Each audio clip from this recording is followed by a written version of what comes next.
My grandma called me at midnight, her voice trembling. Don't go home. Just leave. I asked why, but all she said was, please trust me. I listened. Seconds later, police cars swarmed my street. My grandmother's trembling voice cut through the phone. Don't go home, Terry. It's dangerous. That one sentence sent a jolt of pure ice through my veins, freezing me in the parking lot. Less than an hour later, my entire world went up in flames, consumed by the hatred of my own brother. Let me tell you, that call from Grandma wasn't normal. She never called that late, and certainly not with that kind of fear in her voice. I tried to press her for more, but she just repeated, trust me, go somewhere else now, before hanging up. My gut screamed to listen, so I drove straight to a friend's house nearby. And good thing I did. Because less than an hour later, the night was ripped apart by the blare of fire trucks and police sirens. From a distance, I watched, paralyzed, as my house, the one I'd poured my sweat, my life, into buying, the one filled with every single memory, was engulfed in a ferocious orange roar. I ran out onto the street, barefoot on the icy sidewalk, watching the fire eat everything I owned. One name echoed in my mind, burning even hotter than the flames: Grayson. My volatile younger brother, the one I'd refused to lend money to just that afternoon. I had no solid proof, just a gut-wrenching certainty and a surge of pure, unadulterated anger. I sped straight to my parents' house, where he still mooched off them, ready to confront him. And just like always, they shielded him. My mother's voice was gentle, almost pleading, but sharp enough to cut. Don't make a big deal out of this. Family comes first. But this time, I swore to God, I wasn't going to let it slide. My name is Terry Henderson. I'm 35, an electrical engineer in Milwaukee, Wisconsin. I'm not one to complain, but if you ask, I'll tell you straight, my life feels like a badly written plot. I'm the eldest, the one who always had to carry the load, always had to sacrifice, but somehow never got recognized. My family, or what passes for one, is a tangled mess of favoritism, injustice, and wounds that just never heal. My father, Stanley, a retired welder, is the patriarchal type, always boasting about his glory days. But when it comes to his youngest son, Grayson, he's utterly blind. To him, Grayson could destroy the world and still be the little boy who needed protection. My mother, Betty, used to be a nurse. Now she's a school nurse. Lighter work, she says, so she can care for my grandmother. Mom is emotional, easily swayed by Dad and especially by Grayson. Whenever I tried to talk about the unfairness, she'd just sigh, Grayson's still young. He needs more help than you. From childhood, he was spoiled rotten. I remember times Mom bought him brand new shoes while my own were tattered and falling apart. Or when Dad would pat his shoulder for kicking a soccer ball, while I, at 16, worked part-time just to help the family make ends meet. Grayson is aggressive, selfish, and never grateful. Every time he caused trouble, the fights, the debts, the drunken outbursts, my parents always found a way to blame circumstances. Society. Even me. But never, ever him. The only person in my family who always stood by me was my grandmother, Agnes. She's over 80, frail, in a wheelchair, but her mind is sharp as a razor. She lives with my parents since my grandfather passed away. And though she doesn't say it outright, I know she sees the injustice I've endured. On summer afternoons when I was a kid, she'd pull me into her lap and tell stories about my grandfather, who she said I resembled, hardworking, patient, always putting family first. You're my pride, she'd say, though I never truly felt worthy. She was my lighthouse, the only light in my darkest days. My family lives in a middle-class Milwaukee neighborhood where everyone knows each other, but mostly minds their own business. My own house, just a few miles from my parents, was small, but it was the result of years of hard, bone-crushing work. I loved that house. Not just because it was mine, but because it was where I could escape my family's shadow, where I could finally just be myself. But Grayson, fueled by jealousy and resentment, destroyed it all in one brutal night. The tension between me and Grayson isn't new. It's like a smoldering fire that's been burning since we were kids. I remember having to give up toys, better food, even praise I deserved. When I graduated college with an engineering degree, Dad just nodded, "Good, but don't get cocky." But when Grayson dropped out, they comforted him. He'll find his own path. His path, it turned out, was gambling, drinking, and then calling me to beg for money. I tried. God, I swear I tried to be a good brother. I gave Grayson money countless times, knowing full well he'd just throw it away at casinos or bars. I hoped one day he'd change, grow up, see me as something other than an enemy.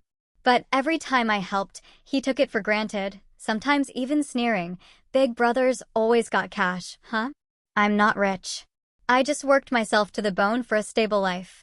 That afternoon, he showed up at my door, face flushed, eyes wild, demanding a few thousand for some new project. I knew his project. Gambling debts. The same cycle I'd foolishly funded before. I looked him straight in the eye and said, "No, Grayson. Not this time." His face darkened.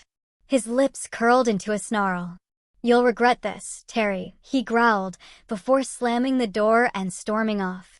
I was used to his temper, but there was something different in his eyes that day, like a cornered animal. I never imagined his threat would become a terrifying reality so quickly. The air that afternoon was bitterly cold, the kind of late autumn Wisconsin chill that cuts right through your thin jacket. I'd just returned from work, exhausted after a long shift inspecting electrical systems at a new construction site. My small house, at the end of a quiet street lined with vibrant red maple trees, was my sanctuary of peace.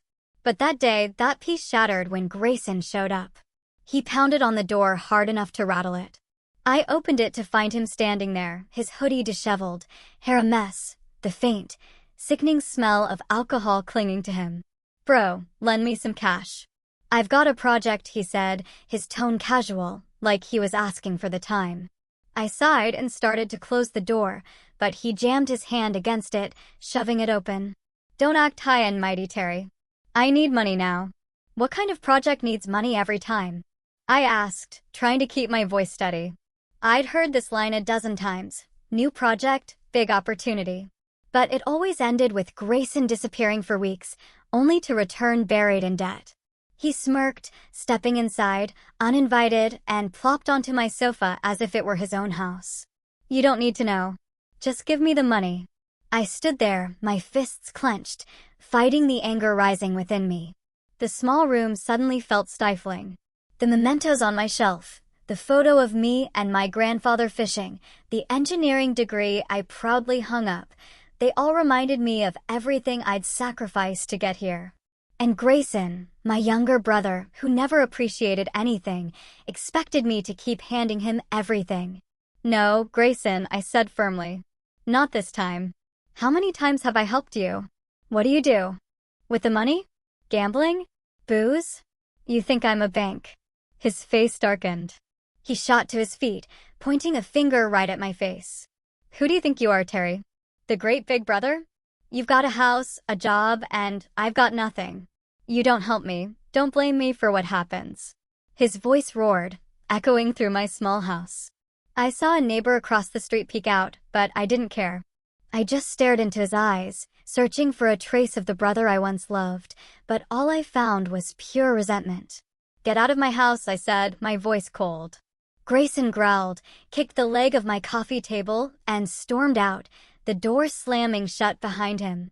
I stood there, my heart pounding, feeling like I'd just survived a battle. But I didn't know the real battle was still ahead. After Grayson left, I sank onto the sofa, my hands trembling. I wasn't afraid of him, but the way he looked at me sent a chill down my spine.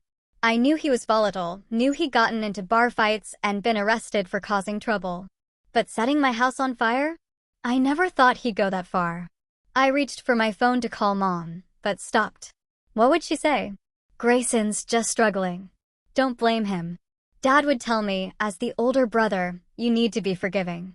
I'd heard those words my whole life, and each time, they made me feel smaller in my own family. I decided not to call. Instead, I cracked open a beer and stared out the window. Night fell, the dim yellow streetlights illuminating the scattered maple leaves. I thought back to when we were kids, when Grayson and I used to play together. Once, I even gave him my brand new bike, even though I'd worked an extra month to buy it. He grinned, calling me the best big brother. But that smile was long gone, replaced by jealousy, resentment, and utterly unreasonable demands. My phone buzzed, snapping me out of my memories. It was Mom. I hesitated, then answered. "Terry, what did you do to make Grayson so upset?" Her voice was full of reproach, as if I were the one causing trouble. "He called me. Said you didn't help him at all. You're his older brother. Why don't you care about him?" I took a deep breath, trying to stay calm. "Mom, how many times have I helped him? Every time he promises to change, but what happens? He throws the money away on gambling, on alcohol. I can't keep doing this." She sighed over the phone. The same sigh I'd heard 100 times. "Grayson's had a hard life, Terry. He's not like you. You have to help him." I wanted to scream, to tell her I'd had a hard life, too, that I'd sacrificed my youth to support the family. But I stayed silent. "I'm tired, Mom," I said, then hung up. Dad called right after Mom hung up. "Terry, don't be stubborn," he said, his voice sharp like he was giving an order. "Grayson's your brother. He's struggling. And if you don't help, who will? Family comes first. Don't let a small issue tear us apart." I almost laughed, but it was a bitter, hollow laugh. A small issue? I'd given him money countless times, my hard-earned savings, only for him to squander it. I didn't respond, just hung up, feeling like my heart had been squeezed tight. I tossed the phone onto the sofa, pacing back and forth, trying to shake off the burning anger in my chest. Outside, the late autumn Wisconsin cold seeped through the window cracks, making me shiver. The vibrant red maple leaves fell, scattered under the streetlights like a warning of something looming. I opened the back door to the yard, letting the cold air hit my face, hoping it would cool the fire in my head. But the image of Grayson, with his hateful glare as he stormed off, kept replaying vividly. "You'll regret this, Terry," he had said. I knew my younger brother had a volatile temper from childhood. He often threatened me whenever I did something he didn't like. But threats were one thing. Acting on them was another. I told myself I was probably overthinking it. Grayson was just angry, like always. He'd cool off, come back begging for money, and I'd have to wrestle with myself to say no again. I returned to the sofa, picking up the now cold can of beer, trying to force myself to relax. But my mind was a mess. I thought of my grandmother, the only one in the family who always saw the injustice I endured. When I was a kid, she'd said, "You're strong, Terry, but being strong doesn't mean you have to endure forever." Her words were like a lighthouse guiding me through dark days. I wanted to call her, to tell her about today, but it was late and I didn't want to worry her. The next morning, I dragged myself to work, my mind heavy as lead. I barely slept, haunted by Grayson's threats spinning in my head. The engineering office was noisier than usual with the hum of the printer and colleagues discussing a new project, but it all felt like a foggy haze. I sat at my computer, staring at circuit diagrams, utterly unable to focus. The numbers and wires were as tangled as my life right now. My colleague, Cynthia, patted my shoulder and asked, "Terry, you okay? You look like you've seen a ghost." I forced a smile, shaking my head. "Yeah, just tired." But deep down, I knew this exhaustion wasn't from work. It was from wounds my family refused to acknowledge. After work, I stepped into the parking lot, the evening chill biting my skin. Just then, my phone buzzed, snapping me out of my thoughts. My grandmother's name lit up the screen. My heart raced, a bad feeling rising. I answered, my voice shaky. "Grandma, what's wrong?" "Terry, don't go home. It's dangerous." Her voice was frail, trembling as if she were holding back fear. My blood ran cold. "Grandma, what's happening? Did Grayson do something?" I asked, panic creeping in, but she only repeated more urgently. "Trust me, Terry, go somewhere else now. Don't go home tonight." Then she hung up, leaving no chance for me to ask more. I stood frozen, gripping the phone, my mind reeling. My grandmother wasn't one to panic. If she said it was dangerous, something was seriously wrong. But what? Grayson? Had he done something crazy? I wanted to call back, to get answers, but her voice echoed in my head, urgent and commanding. I knew I had to listen. I texted Alan, a close colleague who lived a few blocks away. Can I crash at your place tonight? I typed quickly, my heart pounding. Alan replied instantly. Come over, bro. My door's always open. I grabbed nothing but my car keys and phone, jumped into the car, and drove off into the night. Milwaukee's quiet streets passed by outside the window, the dim streetlights casting an eerie glow as if telling a story I didn't yet understand.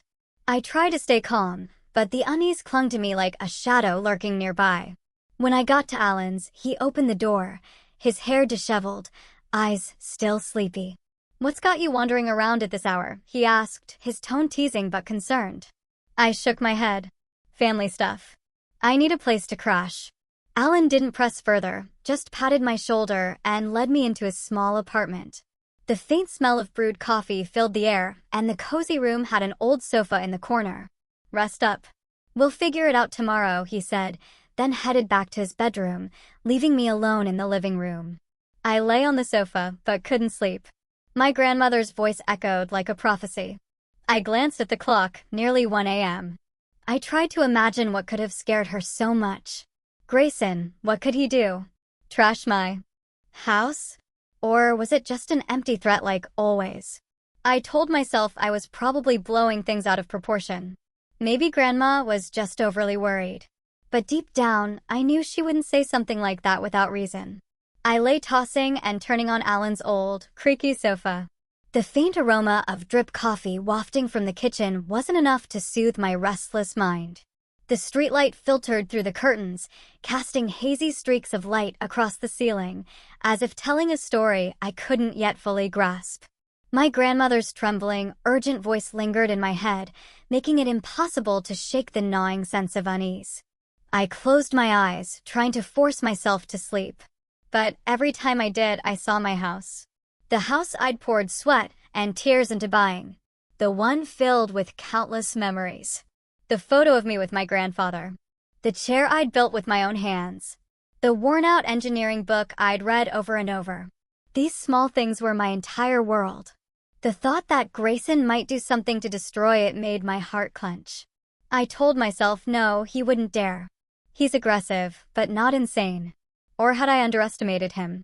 Then, like a knife slicing through the night, the piercing wail of fire trucks and police sirens shattered the silence, sharp and relentless.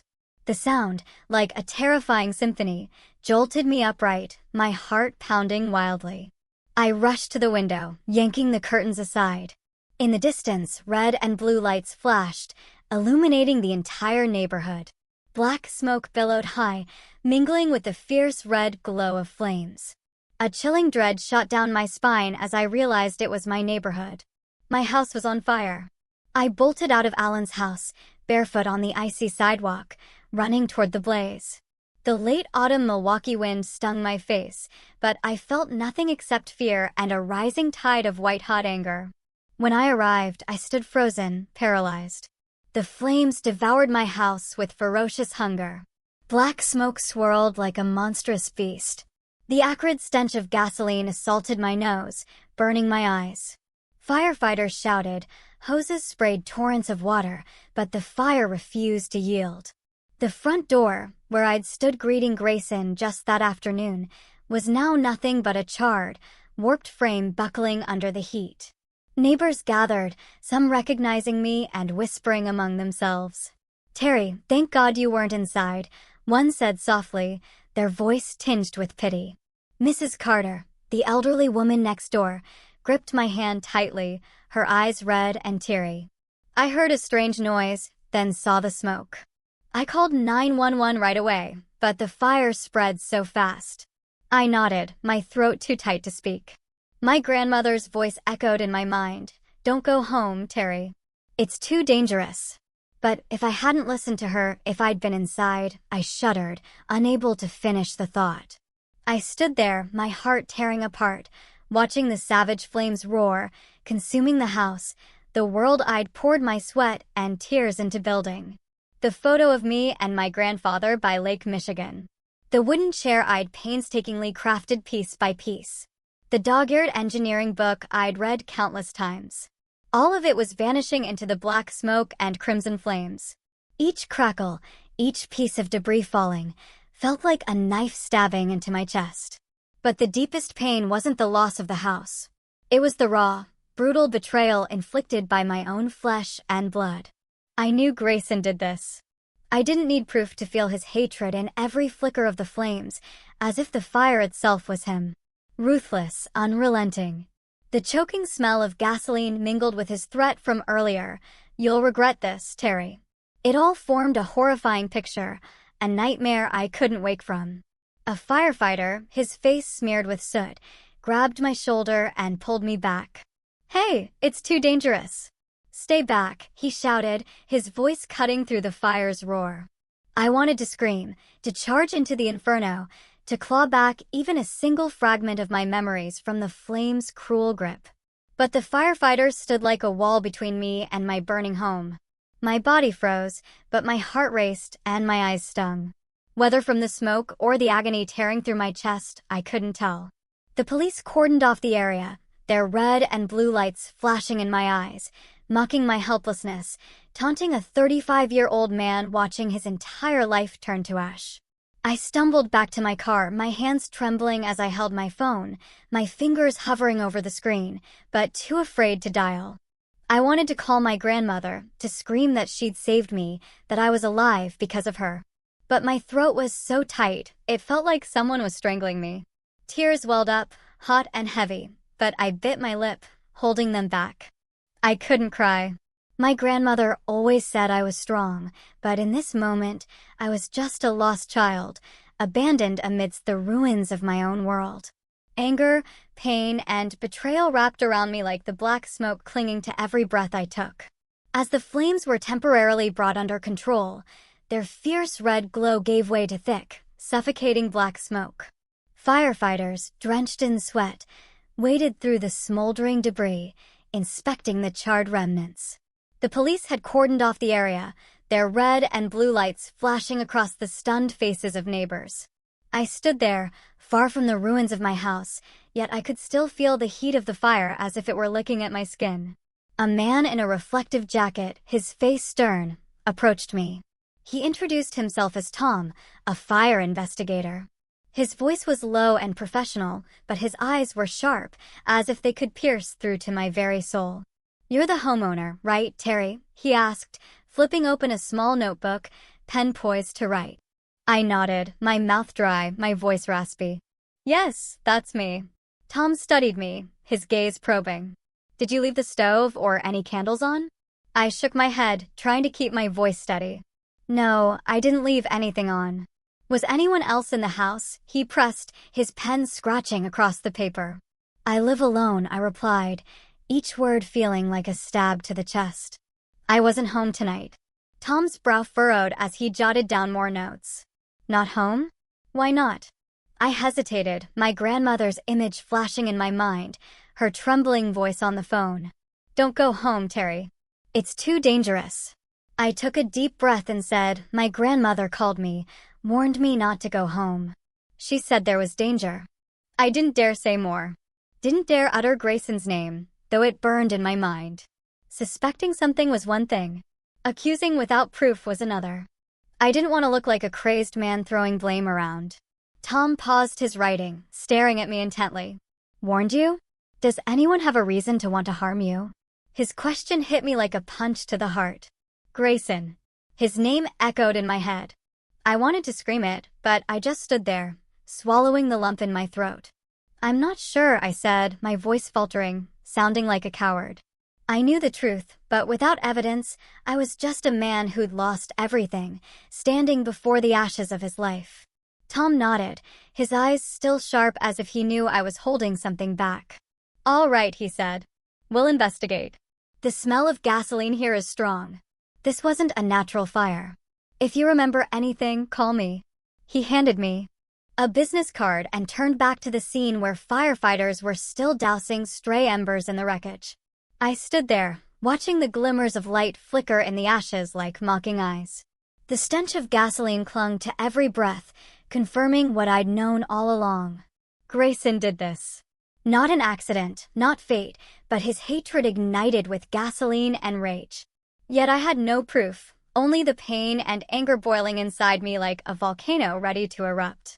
I returned to my car, my hands trembling as I gripped my phone. I needed to talk to my grandmother, to know exactly what she'd seen, what she'd heard. I dialed her number, my heart pounding, and she answered after the first ring. "Terry, are you okay?" Her voice was frail but filled with worry, as if she'd been waiting for this call all night. "I'm okay, thanks to you," I said, my voice choking, tears welling up again. "My house, it's gone, Grandma. Everything. It's all gone." I heard her gasp as if she'd feared this, but hoped it wouldn't come true. "Grandma, how did you know? What did Grayson do?" I asked, my voice trembling, trying to stay calm, but my heart felt like it was breaking. She was silent for a moment, then spoke slowly, her voice steady. "Tonight I saw him at the house. He was muttering, cursing you, saying you'd pay. I was nearby, pretending to sleep, but I heard every word. Then he called his friends, said something about buying gasoline. I wasn't sure, but my gut. I couldn't let you be in danger, Terry." Her voice broke as if she, too, was hurting from what was happening. I gripped the phone tightly, feeling as if the blood in my veins had stopped flowing. Gasoline. Grayson. The pieces fell into place, sharp as razors. "Thank you, Grandma," I said, my voice shaking, tears finally spilling down my cheeks. "You saved me." I hung up, my hands trembling, my mind reeling. My grandmother had seen the truth, had saved me from Grayson's deadly wrath. But the cost was my entire world, my house, my memories, all reduced to ash. The anger inside me was no longer just a flame. It was a storm sweeping away all reason. I slammed my foot on the gas, speeding toward my parents' house where Grayson was leeching off them. The familiar streets of Milwaukee blurred past the window, but they felt alien now, as if I no longer belonged here. The smell of gasoline still lingered in my nose, mingling with my grandmother's words. He talked about buying gasoline. I gripped the steering wheel, my nails digging into my palms. I wanted to confront Grayson, to look into his eyes and force him to admit it. But deep down, I was afraid, not of him, but of my parents shielding him again, turning me into the family's villain. My parents' house was brightly lit, warm, a cruel contrast to the smoldering ruins of my life. I pushed the door open and stepped inside, my clothes still reeking of smoke, my eyes bloodshot from both rage and pain. Mom was in the living room, seated in an armchair with a cup of tea, and she jolted to her feet when she saw me. "Terry, what are you doing here in the middle of the night?" Her voice was frantic, her eyes scanning my disheveled appearance from my tousled hair to the smoke-stained jacket. Dad appeared from the hallway, his shirt wrinkled, his face stunned. "What's going on, Terry? Why do you look like this?" He stepped closer, his voice tense, as if he could sense a storm brewing. I didn't answer. Didn't stop. The fury guided me, and I stormed up the stairs, each step heavy with the weight of a lifetime of suppressed grievances. Grayson's room was at the end of the hallway, the room that used to be mine when I was a kid. I shoved the door open without knocking and saw him sprawled on the bed, phone in hand. The screen's glow illuminated his nonchalant face. "Did you pour gasoline and set my house on fire?" I growled. My hands clenched so tightly my knuckles turned white. My voice was icy, reverberating in the small room, an accusation that couldn't be taken back. Grayson looked up, smirking, his eyes mocking, though I caught a fleeting glimmer of panic. "Got any proof?" "Don't slander me," he said, his tone calm, but I knew he was acting. He knew. I knew. Mom rushed up the stairs, her face filled with alarm. "Terry, why are you yelling? What's going on?" She looked at me, then at Grayson, her eyes wavering as if she didn't want to believe something was wrong. Dad appeared right behind her, arms crossed, his face stern as always, when I dared to challenge the family's harmony. "What's going on?" "My house burned to the ground, Mom." My voice trembled with rage. "Everything I built, everything I had is nothing but ashes now. And this guy," I pointed at Grayson, my hand shaking, "he did it." "I know he did." Grayson shot up, tossing his phone onto the bed. "You're crazy, Terry. You've got no proof, and you're blaming me." He stepped forward, face to face with me. His eyes bloodshot, like a cornered animal. "You always think you're better than me, don't you? the perfect older brother. But what do you have? A house? Well, it's gone now. He sneered, his voice dripping with sarcasm, but I saw his hands tremble. He was scared. Mom stepped in, positioning herself between us, her hands gripping Grayson's shoulders as if he were a child needing protection. Terry, calm down. You can't just accuse your brother like that. If the house burned, file an insurance claim. Don't make a big deal out of this. Our family's been through enough. Her voice faltered as if she were trying to convince herself that everything could still be salvaged. Insurance. I almost laughed, but it was a bitter, anguished laugh. Mom, I lost everything. Not just the house, but my entire life. Did you even ask if I'm okay? Do you even care? Or are you just worried about protecting your precious son like always? I pointed at Grayson, my voice breaking, no longer under control. He burned my house, Mom. I know he did. Grandma heard him talking about buying gasoline.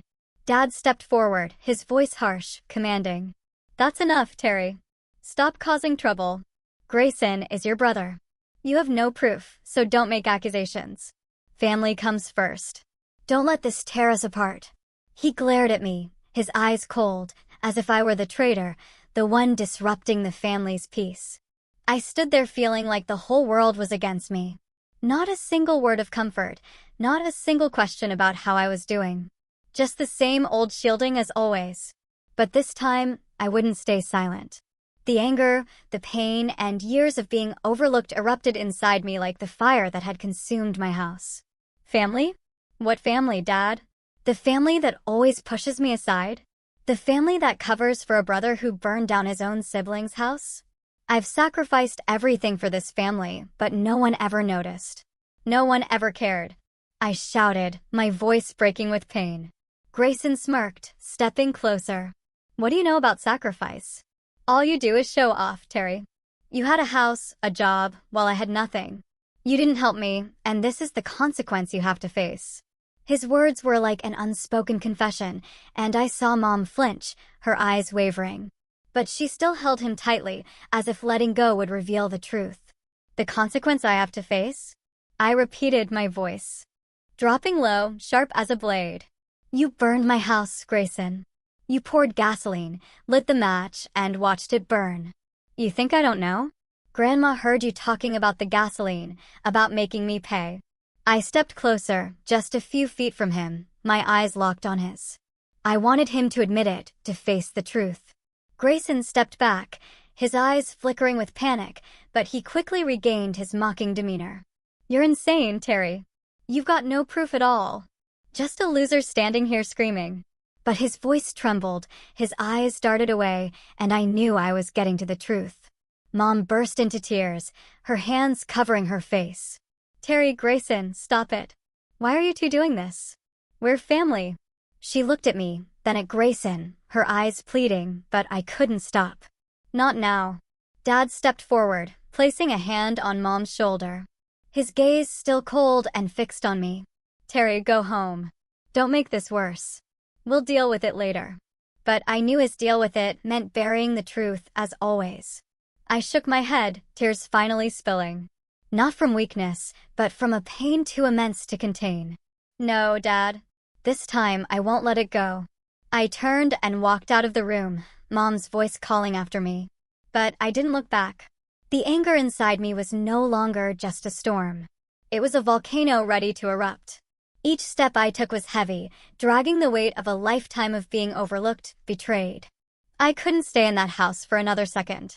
A place where the truth was buried under the guise of family. But I didn't leave right away.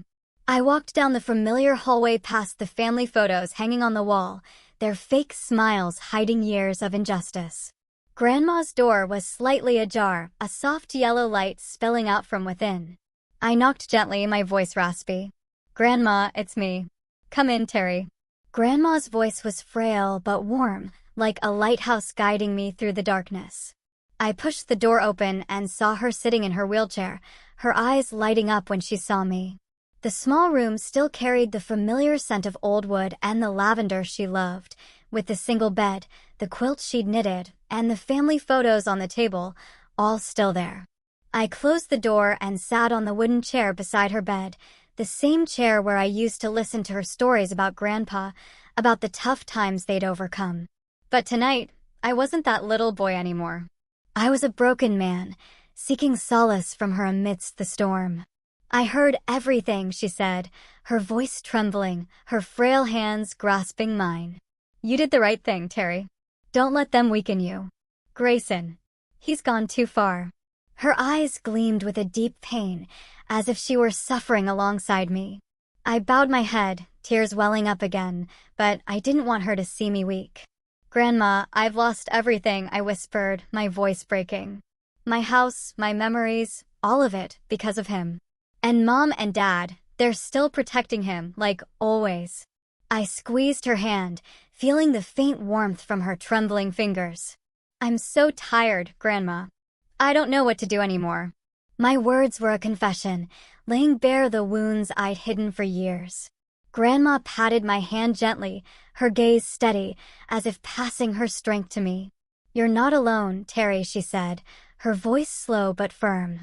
Your grandpa, if he were still here, would be so proud of you. You've always been strong, always sacrificed. But this time, you have to fight. Not for the house, but for yourself.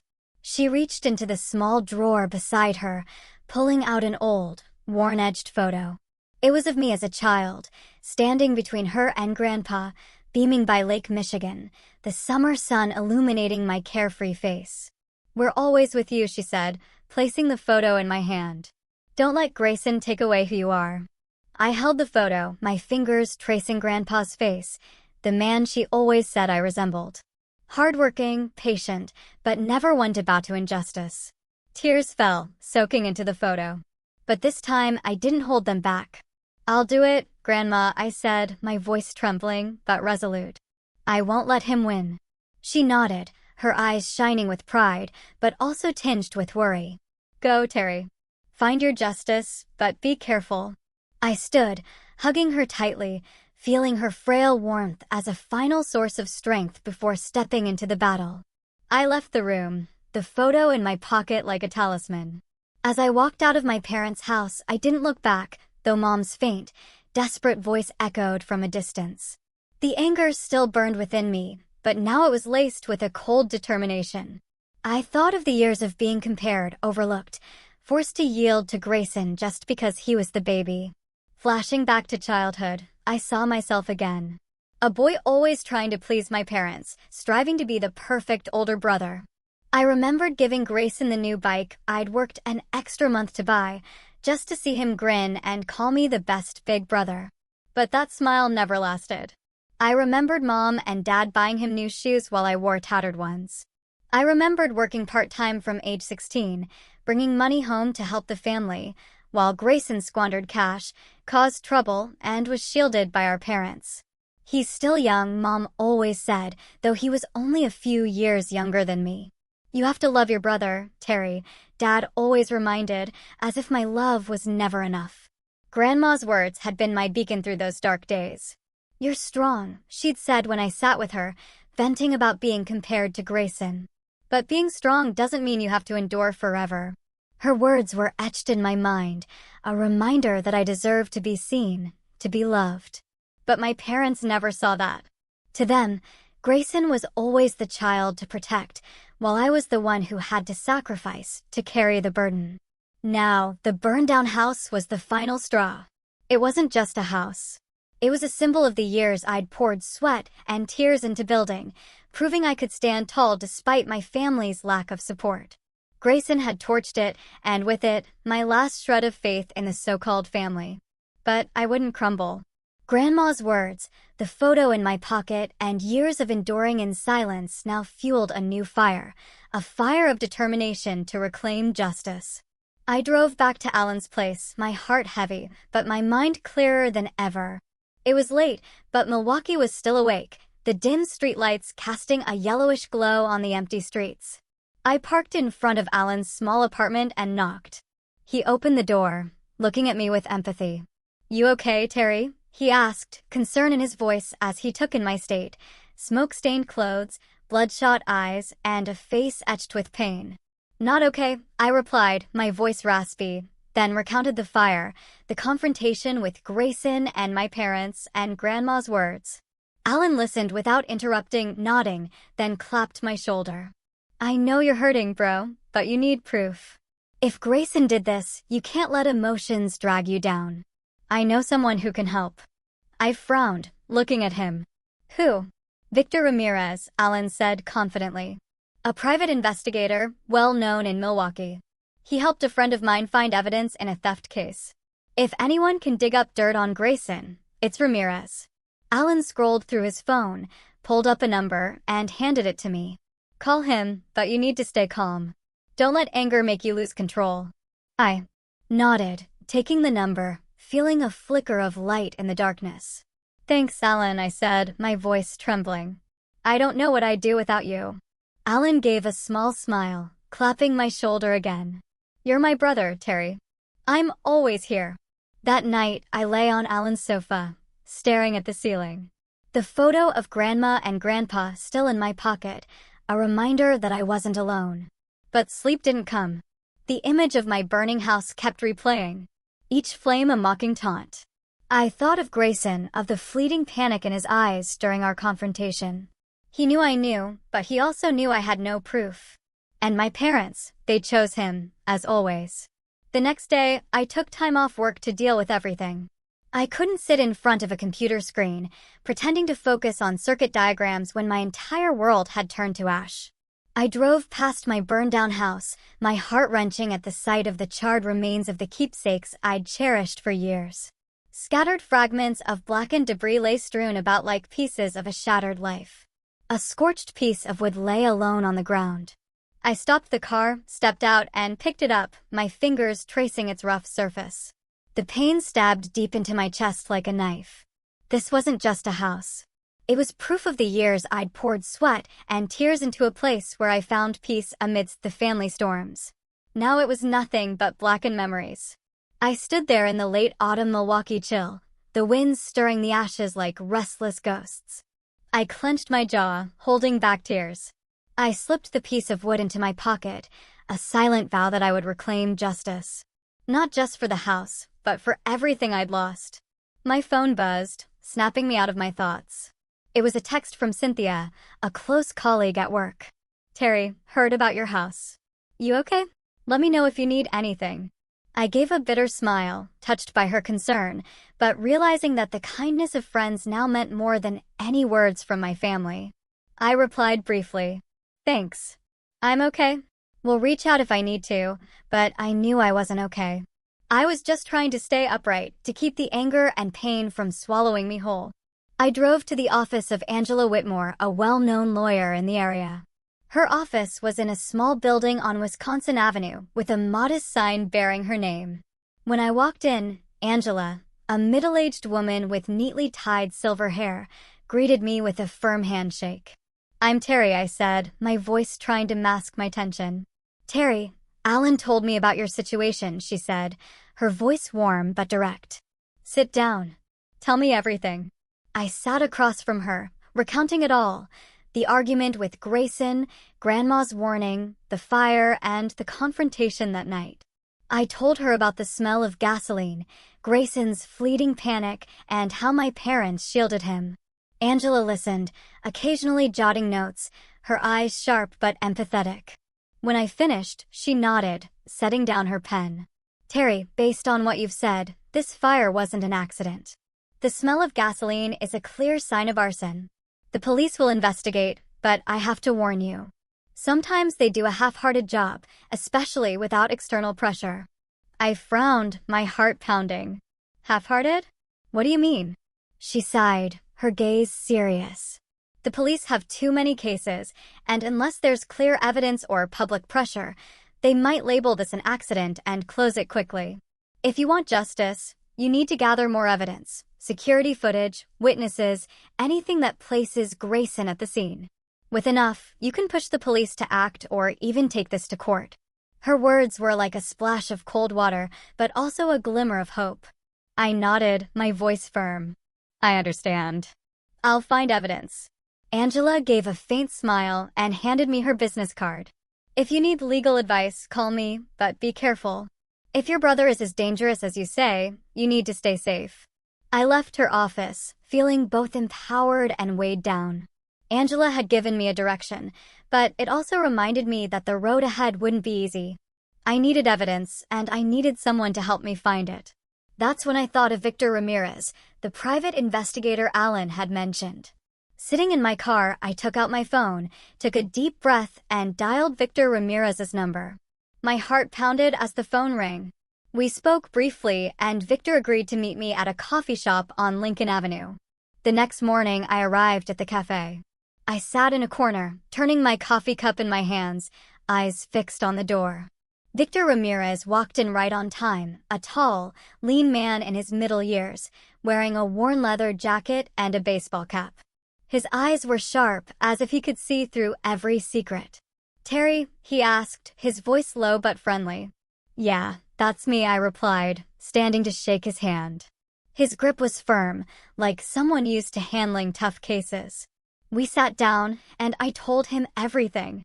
The argument with Grayson, Grandma's warning, the fire, and the confrontation that night. Victor listened, nodding occasionally, jotting a few notes in a small notebook. "Gasoline, threats, and your grandma is a witness," he said calmly. "That's a good start, but not enough to press charges. We need evidence." I nodded, though I knew it wouldn't be easy. "Can you do it?" I asked, my voice slightly trembling. Victor gave a faint smile, his eyes confident. "I've handled tougher cases than this, but you'll need patience." "Thank you," I said, my voice quiet. "I just want the truth." Victor nodded and handed me his business card. "I'll start right away. Give me a few days to check security cameras and talk to neighbors. I'll be in touch." I left the cafe feeling as if a weight had been lifted from my shoulders, though the pain remained like an unhealed wound. I drove to a small apartment complex near my workplace where I just rented a temporary unit. The apartment was small and plain, with bare white walls, but it was a place to start over. In the days that followed, I tried to live normally, but sleep remained elusive. Each night I tossed and turned, haunted by images of the fire, Grayson's mocking laugh, and my parents' cold stares. But I also received messages of support from friends and colleagues, Cynthia, Alan, and a few others. They called, checked in, invited me to dinner, reminding me that I wasn't entirely alone. For the first time, I realized that family wasn't just blood. It was the people who truly cared about me. A week later, Victor called. "Terry, I've got something," he said, his voice calm but promising. "A camera at a gas station near your house caught Grayson and two friends buying gasoline that night. And a neighbor's security camera recorded his car's license plate driving through the neighborhood just before the fire. It's not enough for court yet, but it's a good start. Want me to dig deeper?" I gripped the phone, my heart racing. "Keep digging, Victor," I said, my voice firm. "I want the truth, the whole truth." Victor agreed, and I hung up. In the days waiting for Victor's results, I kept working, dealt with insurance paperwork, and cooperated with the police, though their sluggish pace drove me up the wall. Occasionally, I got texts from Mom pleading, "Terry, come home. We need to talk." But I didn't respond. I couldn't go back to a place where the truth was buried. I thought of Grayson, how he'd destroyed everything I'd built, and how my parents always chose him. But I also thought of Grandma, Alan, Victor, and the people standing by me. They were my strength, my reason to keep going. I stood in front of the mirror in my new apartment, staring at my weary face. I was no longer the patient boy, the older brother who always sacrificed. I was Terry, a man determined to reclaim justice, not just for the house, but for myself. The photo of Grandma and Grandpa on the table was a reminder. I wasn't alone, and I would fight. Thanksgiving, the day families gather, would be the moment I unveiled Grayson's true face to those who always shielded him. I gripped the photo through my jacket, the worn edges feeling like a vow, and stepped out the door, carrying an anger honed into cold determination. In the days leading up to Thanksgiving, I worked tirelessly with Victor Ramirez. He sent me copies of videos from the gas station camera, capturing Grayson and two friends buying gasoline the night of the fire. The footage was grainy but clear. Grayson, in his familiar gray hoodie, holding a gas can, his eyes furtive like a guilty man. I also had a statement from Mr. Jenkins, a neighbor who saw Grayson's car drive through the neighborhood just before the fire erupted. And Victor's report, a concise but sharp document, outlined the timeline and evidence linking Grayson to the fire. It wasn't enough for court yet, but it was enough to shake the wall of protection my parents had built around him. Thanksgiving arrived, and Milwaukee was bitterly cold, the wind carrying the breath of winter through the streets. I drove to my parents' house, hands gripping the steering wheel, the file of evidence in the bag on the passenger seat. I wanted them to see Grayson, not as the precious son they indulged, but as the one who destroyed my life. The house was brightly lit, the aroma of roast turkey and pumpkin pie wafting from the kitchen. Laughter and chatter filled the air, as if everything was still peaceful, as if my house hadn't been reduced to ashes. I pushed the door open, dressed simply but neatly, clutching the bag with its damning evidence. Mom was setting the table, her face lighting up when she saw me, but it quickly shifted to worry when she noticed my stern expression.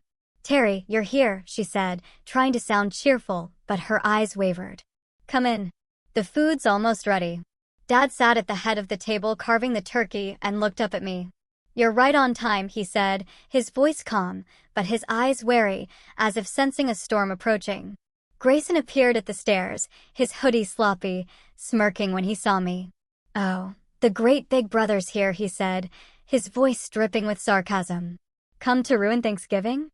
Grandma, sitting in her wheelchair at the corner of the table, looked at me with a steady gaze, as if she knew why I was there. I took a deep breath, set the bag on a chair, and stood tall. "I'm not here to eat," I said, my voice low but firm, resonating in the suddenly silent room. All eyes turned to me, the air heavy with the tension of an impending storm. "I'm here to talk about what happened, about my house, about how it was burned down." I locked eyes with Grayson, watching him stiffen, his gaze flickering with unease. Mom stood abruptly, clutching the tablecloth, her voice trembling. "Terry, it's Thanksgiving. Don't make things tense. We're family. Sit down and eat." She stepped toward me as if to pull me to a seat, but her eyes wavered as if she feared what I was about to say. "Family?" I repeated, my voice icy. The pain surged like a wave crashing against my chest. "What family, Mom?" "The family that let me lose everything and still protects the one who did it." I opened the bag, pulling out the file and placing each item on the dining table, right in front of the turkey platter. This is a copy of the gas station camera footage showing Grayson and his friends buying gasoline that night.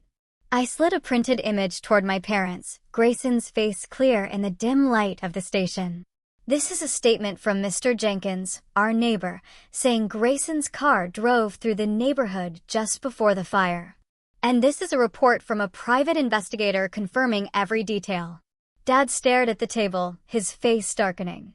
He slammed his hand down, making the wine glasses tremble, his voice booming. "Terry, that's enough. You have no right to accuse your brother like this. It's Thanksgiving. Do you want to destroy everything?" He stood, pointing at me, his eyes blazing as if I were the one betraying the family. "You don't have solid proof, just this nonsense. Do you want to tear this family apart?" The pain inside me erupted like the fire that consumed my house. "Destroy," I shouted, tears threatening, but I bit my lip, holding them back. "Dad, I lost everything. My house, my memories, everything I built. Grayson burned it down, and you and Mom are standing here protecting him, like always." I pointed at Grayson, my hand shaking with rage. "Tell me, Grayson, look me in the eye and say you didn't do it." My voice broke, no longer under control, but I didn't care. I wanted the truth, no matter how much it hurt. Grayson shot up, his chair crashing backward. "You're crazy, Terry," he yelled, his face flushed, hands clenched. "You've got nothing. Just a loser, screaming for attention." But his voice trembled, his eyes darted away, and I knew he was scared. He stepped closer, pointing in my face. "You think you can ruin me? You're nothing. I just wanted you to know what it's like to lose everything like I have." His words slipped out, an uncontrolled confession, and the room fell into a stunned silence. Mom covered her mouth, eyes wide, tears streaming down her cheeks. Grayson, she whispered, her voice breaking, as if her heart had just shattered. She stepped back, leaning against the wall, her hands trembling, her gaze shifting between me and Grayson. She wanted to deny it, to believe her precious son couldn't have done it. But Grayson's words had sliced through the veil of protection. "No, it can't be," she mumbled, but her voice was weak, as if she were trying to convince herself. Dad stood frozen, his hands still on the table, his face rigid, his eyes wavering between anger and shock. "Grayson, what did you just say?" he asked, his voice low but trembling, as if he didn't want to believe it. He looked at me, then at Grayson, and for the first time, I saw a flicker of doubt in his eyes. Did you really do this?" he asked, his voice breaking, no longer the commanding tone I was used to. Grayson realized he'd slipped, stepping back, breathing heavily. I didn't mean that," he stammered, his eyes wild, but no one believed him anymore. He bolted from the room, shoving Mom aside, and ran up the stairs, leaving the family in stunned silence. Grandma, from the corner of the table, looked at me with a steady gaze, her lips pressed tight, as if to say, "You did it." I stood there, my heart pounding, but not from anger, from relief. The truth had come out, even if only partially. But the pain was still there, like an unhealed wound. I looked at Mom, watching her slump into a chair, sobbing into her hands. "Terry, I didn't know. I didn't want to believe," she said, her voice choked, as if she were apologizing, but I wasn't sure what for, Grayson or the year she'd overlooked me. Dad remained standing, but his shoulders slumped, his eyes empty. I spoke to him, my voice low, but firm, tears streaming down my face. "Dad, this family was broken the moment you and Mom chose Grayson, leaving me to stand in the ashes without a single word of comfort. I didn't want to destroy our family. I just want justice for myself." I turned to Grandma, seeing her nod slightly, her eyes filled with pride. I gathered the file and walked out of the house, Mom's voice calling after me, but I didn't stop. I drove into the night, my heart heavy, but also lighter. I had done it. I'd made Grayson reveal his true self. Forced my parents to face the truth, but the pain didn't vanish. I thought of Mom, her tears, her shocked expression when Grayson slipped. I thought of Dad, the collapse in his eyes, no longer the authoritarian father commanding me. And I thought of Grayson, how he fled. But I knew he couldn't run forever. A few days later, Victor called me, his voice brimming with excitement. "Terry, the police just reached out. They've opened an official investigation into Grayson for property destruction. The video, the witness statements, and especially his confession in front of your family have forced their hand." He was summoned for questioning this morning. I gripped the phone, my heart pounding. "Really?" I asked, my voice trembling with disbelief. "What happens next?" "They'll dig deeper," Victor replied. "There's a good chance he'll be charged. With the evidence we have, Grayson's facing serious legal consequences, but you need to brace yourself. These cases can drag on." I nodded, though Victor couldn't see. "Thank you, Victor. I don't know how to repay you." He chuckled softly. "Just live well, Terry. That's the best repayment." News about Grayson spread quickly through our small Milwaukee community. Neighbors who had always seen my parents as the model of a perfect middle-class family began to whisper. Stanley and Betty let their youngest son burn his brother's house. They always protected that kid.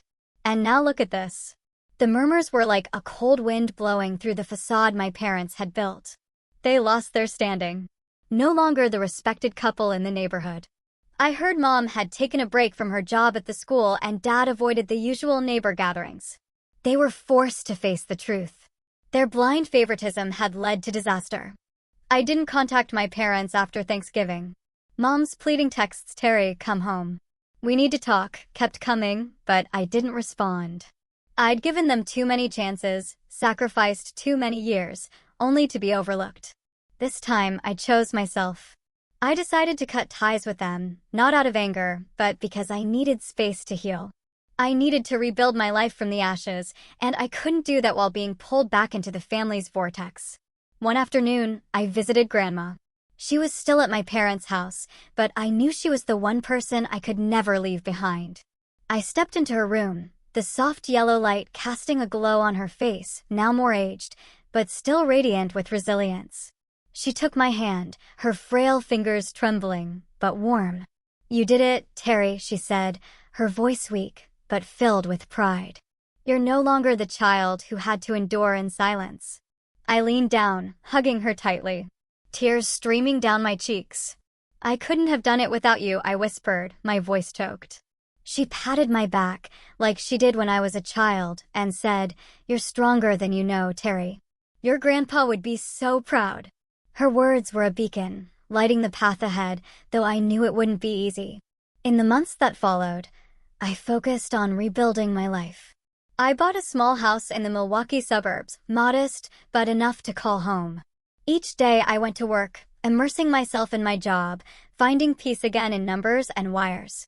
Cynthia and Alan became indispensable friends, always there, inviting me to dinner or baseball games, reminding me that I had a new family, not of blood, but of people who truly cared. Grayson, according to Victor, was charged with property destruction. The trial was still ahead, but with the mounting evidence, I knew he couldn't escape the consequences. I didn't feel triumphant, only a bittersweet relief. Grayson had dug his own grave, and I had only done what I should have done long ago, stood up. On a quiet night, I sat in my new home. The soft yellow light illuminated the photo of Grandma and Grandpa on the table like a beacon, shining on the scars in my heart. I thought about my journey from a child who endured, always striving to please the family, to a man brave enough to face the truth, no matter how much it hurt.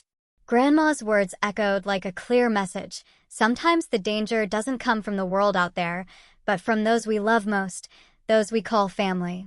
But justice and dignity belong only to those who dare to stand up, to fight, even if it costs them their entire world.